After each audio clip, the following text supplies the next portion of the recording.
Okay, guys, let's get it over to the National Football League playoffs. And before we do, I want to mention this, that in our playoff guide, we have an article in there from Andy Isco, our good friend. And what Andy did is he shared his article that he wrote last year and he updated it this year. And it's a terrific read. And if you like the wild card games and you want to know all about the importance of buys in the National Football League playoffs, you have to read Andy's article. It's in the playoff guide. A terrific read. It's about everything you'll want to know about it. Great job, Andy. We really appreciate your contribution here.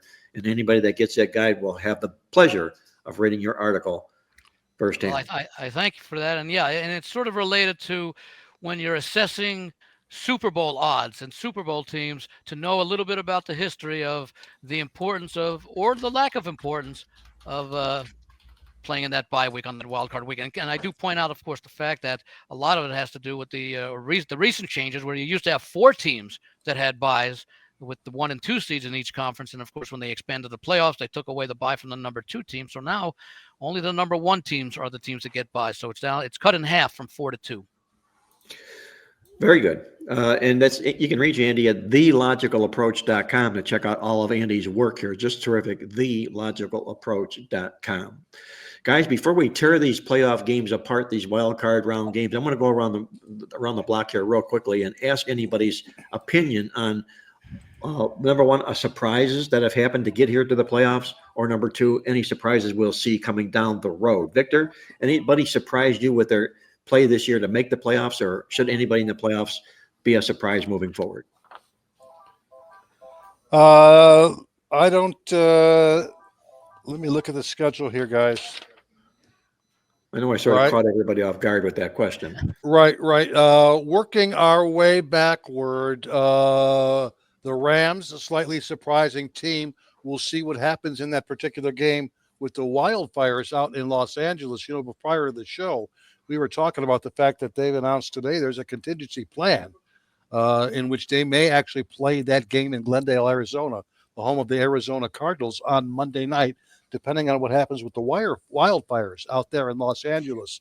So be prepared for the site of that particular game to be moved. The surprising team, obviously, this year, considering they drafted a rookie quarterback and were perhaps expected to be here, is the Washington Commanders and the outstanding. Excuse me. One thing when you're talking about it, because it's important from a betting standpoint, and that's to make sure you know the rules of your sports book if you've already bet the game, because change in venue very often would void your ticket. So and you'd have to rebet the game.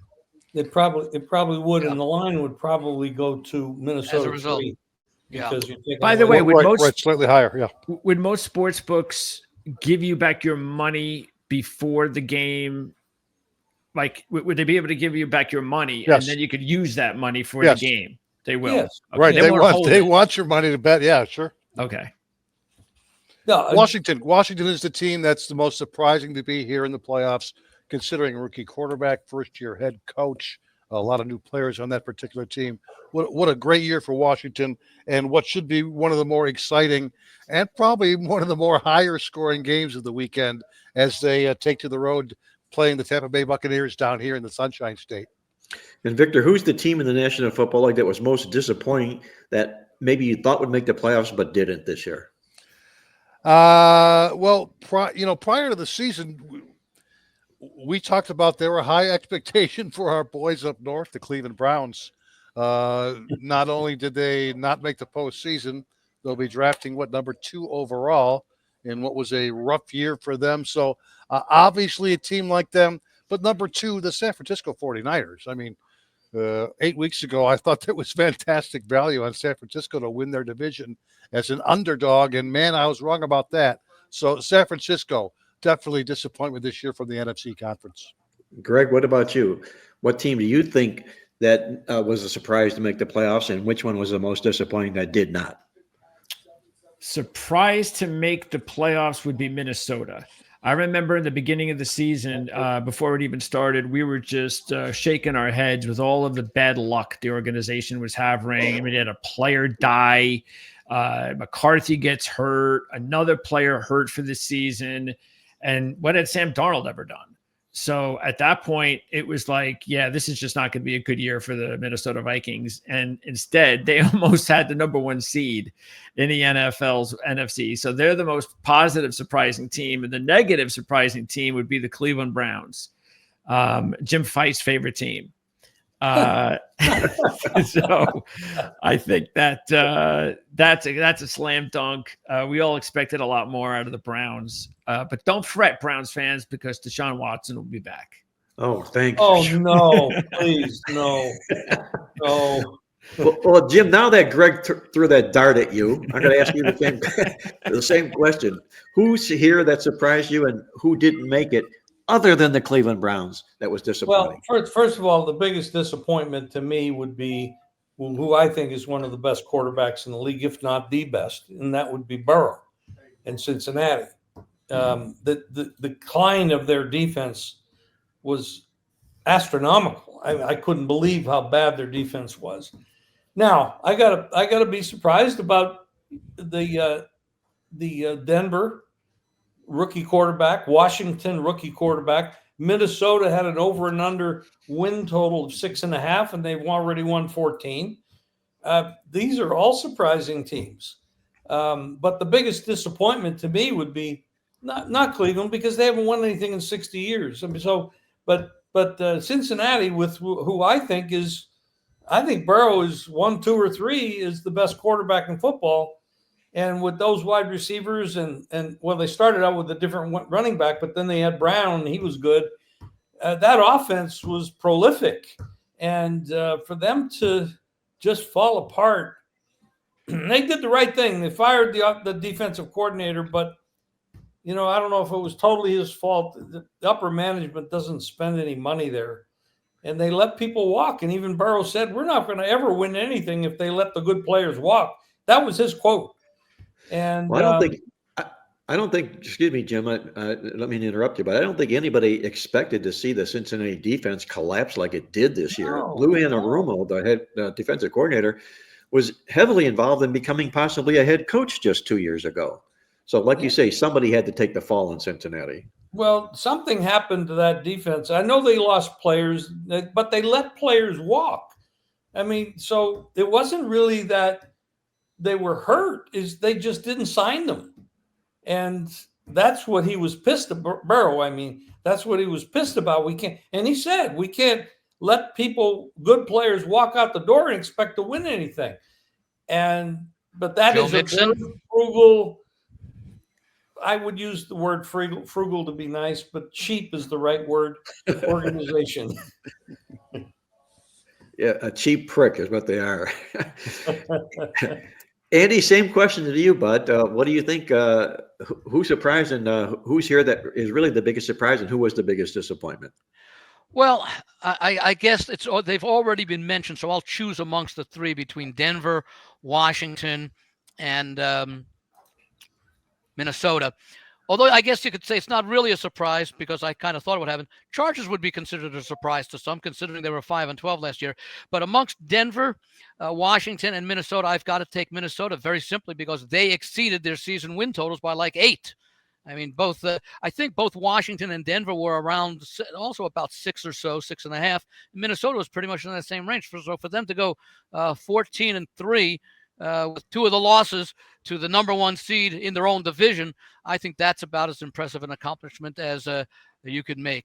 As far as the disappointing team, I'm inclined to say Cincinnati, and I wouldn't be surprised. Maybe I'm surprised that it hasn't happened, but I got to believe that Zach Taylor's on the hot seat. This is a team has so much talent. They were in the Super Bowl a few years ago.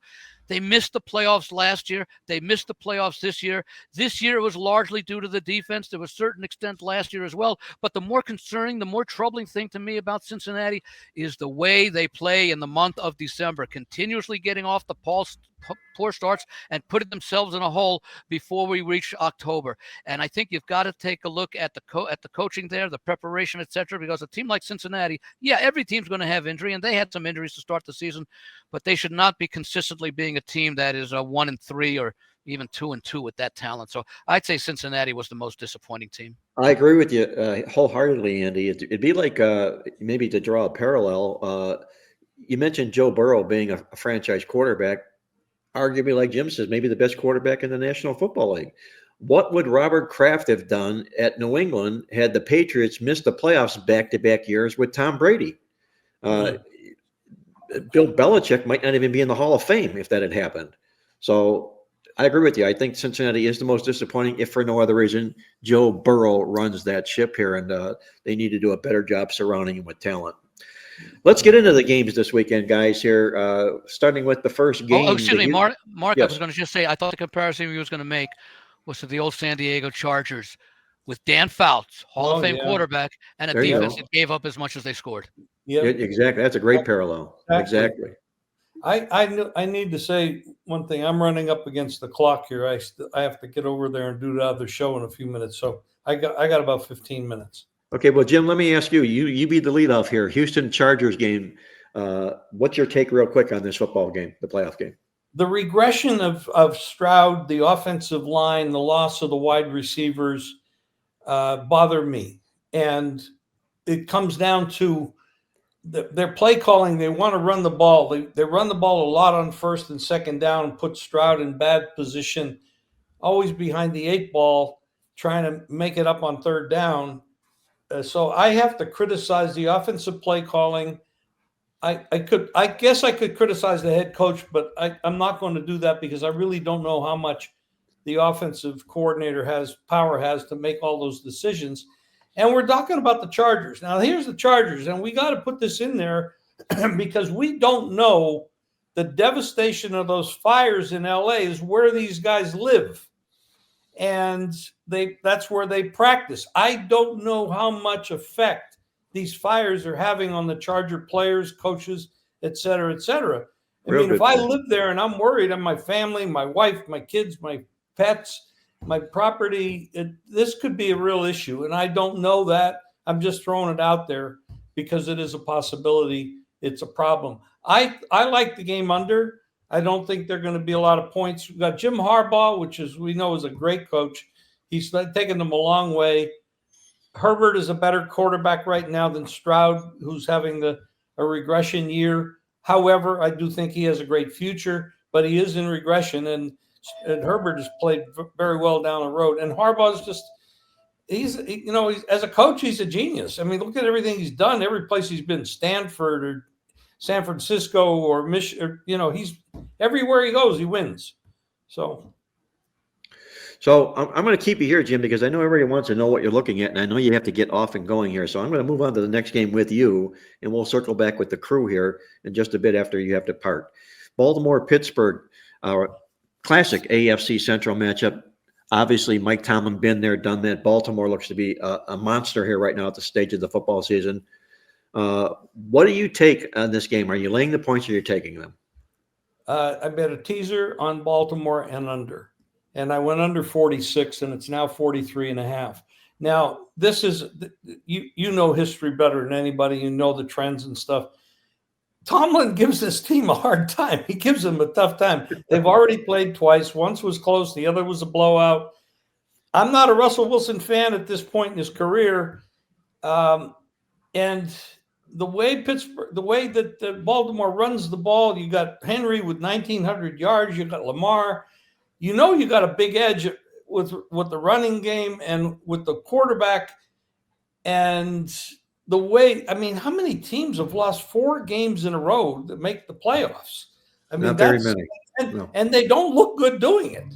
They got lucky and covered against Cincinnati the other day with that backdoor cover, which I'm glad they did because I know one team that did. It's the New York Jets.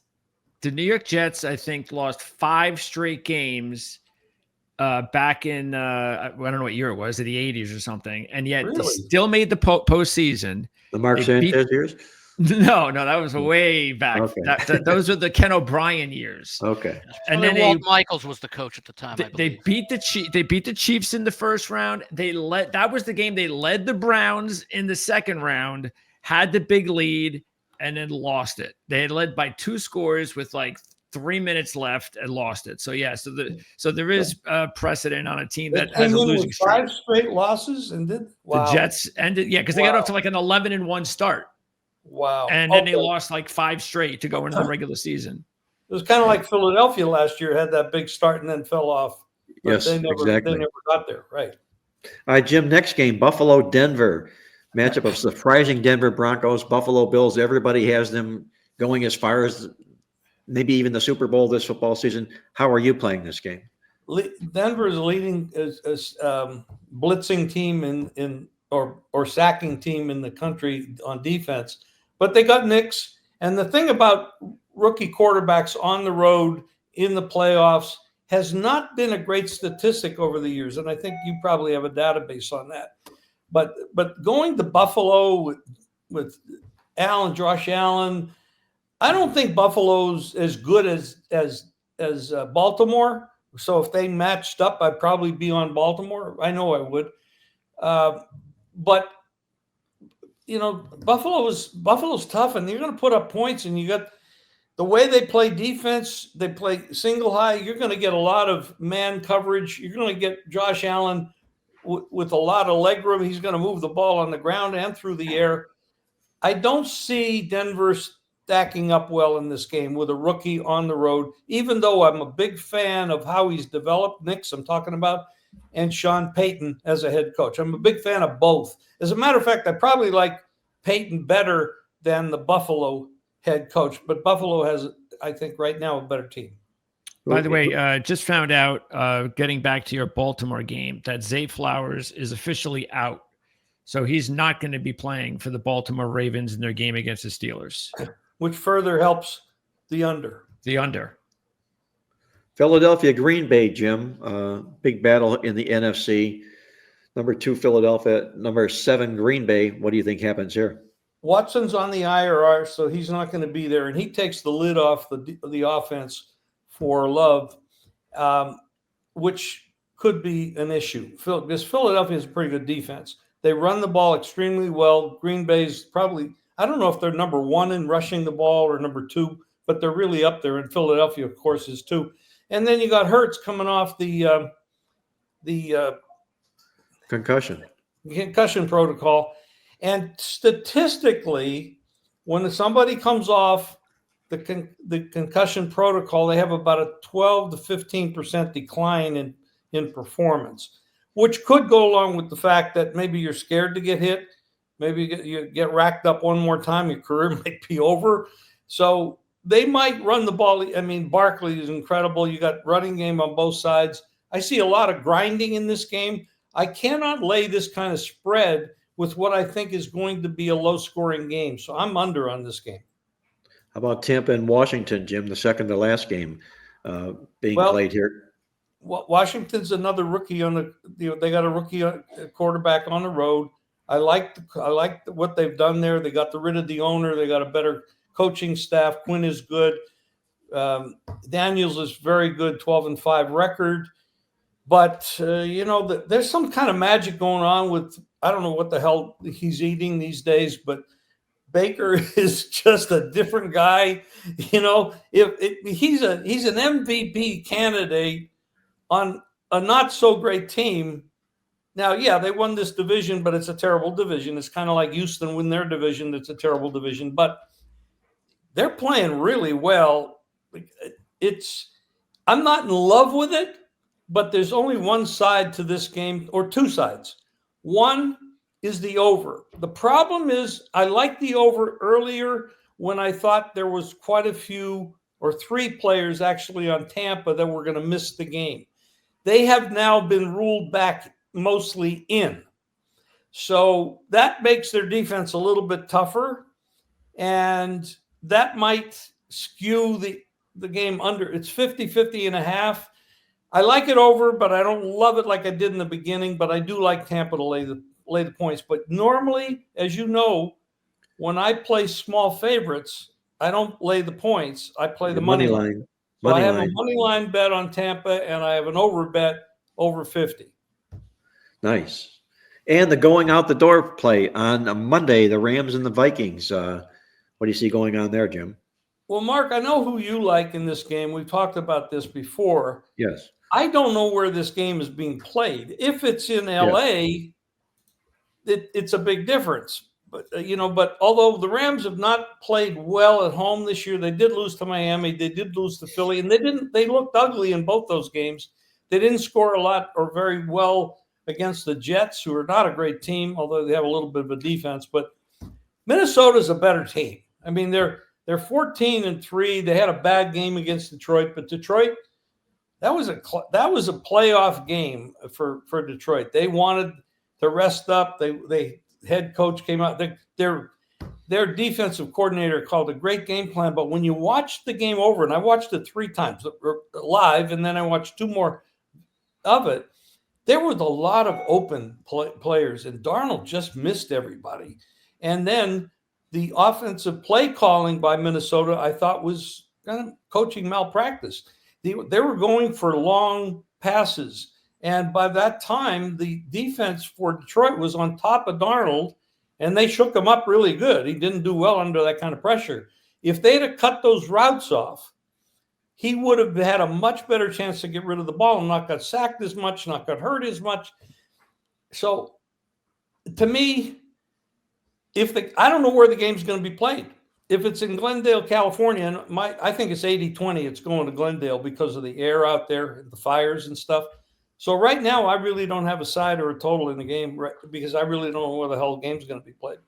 Jim, just remember this: 14-3 Minnesota. All 14 wins this year came in games when they held an opponent to less than 30 points. All 3 losses came when they allowed opponent 30 or more points. That has to be the key number for the Rams in this football game. I'm going to let you go, buddy, here. I hope you have a good time at the doing the pizza show. And if you will, order a little side calamari for me, if you will, while you're there, okay? There was somebody that was at the show last week, and he enjoyed himself. He had a good I don't know what you ate, but it was good. I had the I don't remember what I did have. I think I had a Caesar salad or something. It was delicious. It was a lot of fun, Jim. I thank you for inviting me. We had a really good time and a lot of really good people. And also, we took questions from the audience, and there were a lot of really, really good questions as well. Yes, there was. And I want to remind everybody also, Jim, before I let you go, that the show Jim's talking about doing that from Dom DeMarco's in Las Vegas that he's going to be doing live here in just a moment or two. You can see that here on the Proline TV network. So you can also tune into that, into the ATS podcast, everything we're doing, anything you need to pick up in the world of sports handicapping on video will be available on Proline TV. Make that your move. Subscribe, if you will, right now, and hit the like button. And now that Greg is doing with Brady Ken and the golf, and then he had a horse racing show. There's a lot of great information on there. You really got to go check it out. And when you go there, make sure you subscribe and hit the thumbs up because that really helps with everything. We like thumbs up. All right, Jimmy, have a great show. Be well, and we'll catch up with you next week, okay? Thank you. Thank you, guys. Okay. Good luck, everybody. Thanks, Jim. That was the legend himself, Jim Feist, joining us on the show this week. And let's continue with our run around the National Football League playoffs this week.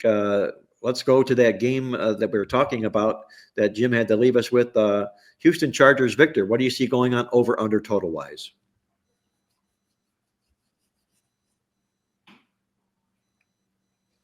There we go. There we go. I think I'm unmuted now. Okay, there you go. I'm not going to hit every single game. Obviously, guys, we have our own agendas. We're trying to sell our plays as well. But a couple of different wild card notes I do want to throw out there. And Jim did mention that he liked the under in that Chargers game. Obviously, it's the under or pass in the game. One thing about the NFL playoffs is anytime we get a road team favored by a field goal or more, the games have gone under the total at a very high percentage now. In the last 10 years, 1 over 10 unders.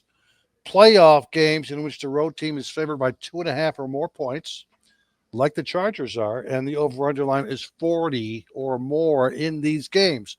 So I'm with Jim. It's either the under or lay off the total in that particular game.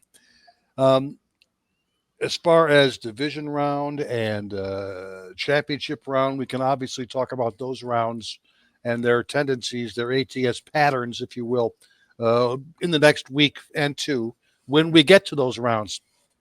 But I do got some numbers here from the database, Mark, in regards to the wild card round. And generally speaking, We play the dogs in the wild card round, and then we start going the other way and think about laying the points when we get to the division round and when we get to the championship round. Wild card dogs now 23-12 ATS in the last 7 years. This is dating back to the 2018 postseason. Dogs right across the board have done very, very well. 23-12 ATS. These dogs have done even better, 19-5 in the wild card round when coming off a win in their last regular season game. The three teams this weekend who are off a win and who are catching points and are part of that 19-5 ATS situation are Houston on Saturday at the home dog against the Chargers, Denver plus the points on the road against Buffalo in Sunday's first game, and also Washington, who did win their game last week and is the underdog in the Sunday night game. So all three of those qualify in that 19-5 ATS situation. But caution when it comes to the big dogs. Again, we mentioned the dogs have done very well in this round, but dogs of 8 or more have actually only gone 4-4 ATS, and that's 2 of them this weekend, Pittsburgh and Denver. So the database is telling us to, if you're going to be grabbing the points with the dogs, The competitive dogs. Yes. grab the shorter, more competitive dogs, and think twice about grabbing the long dogs, the Denvers and Pittsburghs of the worlds, again, because it's the shorter, as Mark mentioned, more competitive dogs that have done outstanding in this wild card round. Great stuff, Victor. Nice. Thanks for sharing all that with us. And around the horn here, guys, we're not going to get into every game. We're going to do what Victor did. We're going to hit on a game or two that stands out to each of our individual experts here. Any other game that stood out to you, Victor, or do you want to wait till next week? No, I do want to throw in a play that I do like as far as totals go, and it's in Sunday's first game, and the line is starting to move. I really like the Buffalo-Denver game to go over the total. 46.5, if you can find it, folks. Play it now. It's going to go up even higher. It's already crossing into the 47 line mark.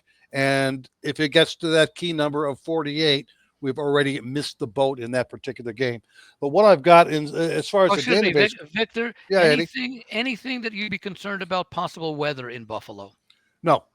My latest weather report, all we care about is wind in Buffalo, and it'll be just fine in regards to the wind. Buffalo is surprisingly one of the better over the total playoff teams. Their last 30 playoff games, dating all the way back to 1990, 20 overs, 10 unders. Last 3 years, 6 out of their 7 playoff games have all gone over the total. At home right now, they've gone 9-2 to the over. Their last 11 home games dating back to last season. They've gone a perfect 10-0 to the other. Their last 11 games as conference favorites of less than 2 touchdowns. Denver. And when we do the math here, the implied score of the game is somewhere, 27 for Buffalo, maybe 19.5 for Denver. That's kind of the implied score of the game based on the point spread and the current over-under line. So Denver's line to put the game over the total is going to be 20 points. Can the Broncos get to 20 points this weekend? I'll say this. They've scored 24 or more points in each of their last 7 games. They've scored 27 or more in 6 of their last 7 games. The offense is playing well. And don't forget the fact that, Buffalo's coming off a rough December where they allowed 40-plus points against the Rams. They allowed 40-plus points against the Lions. They had a third high-scoring game. The opponent, it's not in my head right now. But this is a game that, Mark, I think we've got some value on the over, particularly if you can still find a 46.5 over the total Broncos-Bills. Victor says, get it before it gets to 48, guys. The Broncos-Bills game over the total. Greg DePalma, our producer extraordinaire, I'm going to ask you the same question here. Any of these football games that jump out to you on this week's NFL football playoff card? Probably just 2, and that would be the first one, the Chargers in Houston. I just believe, obviously, in everything that Jim Harbaugh is doing there. He has built is beginning to build a really good football team, and this is the first step. They're not going to go very far, you would think, even though if they do play the Chiefs in the second round, that could be very interesting. And that could actually give the Chiefs something to think about. But I just don't like the way Houston played this season. I think they're very fortunate to win. Similar to what Andy said about how Tampa Bay didn't have to worry about playing in a tough division. Same thing with Houston. But they were able to get it done. I think they have too many key guys, though, including, of course, not having Diggs and Dell in are big losses. So I like the Chargers, and I guess the top money line play would be the Packers. There we go. Chargers and Packers for Greg DePalma. Andy Isco, how do you see this wild card round weekend shaking out? Well, I'm going to go with one favorite and one underdog, and it's going to actually favorite's going to be one of the against the situation that Victor talked about, and the other favorite's going to be in the Green Bay Philadelphia game that Greg likes, the Packers. I'll start with the Philadelphia game. I think that number one, the loss of Watson for the Packers is going to be huge because Philadelphia, number one this year, the league in pass defense. These teams met back in Brazil in week one. It was 34-29. The Eagles won that game. But they faced a Philadelphia defense that has shown tremendous improvement over the last 8 to 10 games. They've been just outstanding, and I think that's going to create some problems. It might also give me a reason to look at the under in that game. We don't know about Hurts. I have to believe he's going to play. Jim talked about I think it was either Jim or you, Mark, that talked about the decline coming off concussions. I think a lot of it has to do not so much with tentativeness as perhaps just the brain itself taking a little time to process information. That may cause a little bit of that 10 to 15% decline in performance. I'm not really sure. He did practice limited on Wednesday. I imagine he'll be cleared to go. But even if the backups have to go, I place so much emphasis on this Philadelphia defense that even though it's a low total, I can see this game being something like a 23-14 type game with Philadelphia coming out on top. So I'm going to go with Philadelphia in that one. And I'm going to take the points with Pittsburgh against Baltimore. Was the last game against the Steelers and Ravens, was that the outlier with Lamar finally getting over the hump? Or was it just an atypical game because of all the pressure that was on Lamar to have a good game against Pittsburgh? Forget playoffs or regular season. He's had trouble against them, 4 or 5 in a row, I think, in that series. But again, I don't need Pittsburgh to win this game to get the money. I just need them to be competitive. Remember the last game that they played, Pickens was out for the Steelers, and that makes a big difference. Also, they've lost 4 in a row, but and 3 of those losses were by double digits. But last week, it was a 2-point loss at home to Cincinnati in a game that meant everything for Cincinnati. Meant something to Pittsburgh. They could have won that game and ended up going to Houston rather than back to Baltimore. But the familiarity between these two teams suggests that it's more likely than not to be a competitive game, even though Pittsburgh has been struggling, and even though Baltimore, and understandably so, has looked like, if not the best, one of the top 2 or 3 teams in the league over the last 8 to 10 weeks. Andy Isco with his view on this weekend's NFL wildcard round football games. Before I turn it over to Greg DePalma, as we spin around and get 60-second takes from all of our experts, I'll just say this, that you will not find me on any favorite on this particular weekend's football card. Victor alluded to it. This is the round that the dogs bark their loudest, and I'll share this with you from the Playbook Football Guide newsletter magazine. Wild card round home dogs are on a 24-10 against the spread run. So keep that in mind this particular weekend. With that, Greg, I'm going to hand it over to you for our 60-second spin. I'm going to go with the Minnesota Rams game. I do expect that we'll be going to Glendale, but I also have to agree with not just some of the points that Jim made, and maybe we talked about it earlier, about the uncertain situation with the Rams and the players who live in the area. There has to be a distraction, not just for when the game is played, but even right now during the week, they got to be keeping their eyes, one eye on the practice routine and one eye on the TV set for news. Minnesota, on the other hand, 14-3. You could make a case that they deserve to get a bye, but even the fundamentals. They have edges, yards per rush, 4.1 versus 3.9. Similar edge in defensive yards per rush, an edge in pass completions, offense and defense.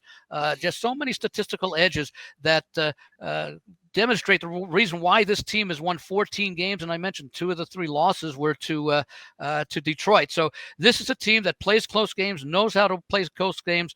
And whether it's in LA or in Glendale, I'm going with the Vikings to win. Perfect. 58 seconds, Andy. Beautiful. All right, Mark. Well, he's getting that down pat here. Yes, he is. Okay, my short is going to be a warning about a favorite on the National Football League playoff card this week. Warning the Buffalo Bills. They were only 2-3 this year against teams that reached the playoffs, and they allowed 108 more yards per game against playoff teams than non-playoff teams.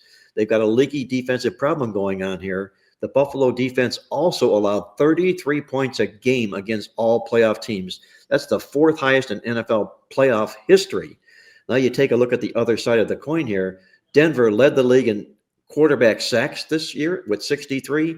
You simply can't fade Sean Payton and his 40-25 spread record in his career in the National Football League. This Denver defense is beat up, and I think Denver is on the come right now. I think they're a live dog, the Denver Broncos here. Play them plus the points for my NFL short.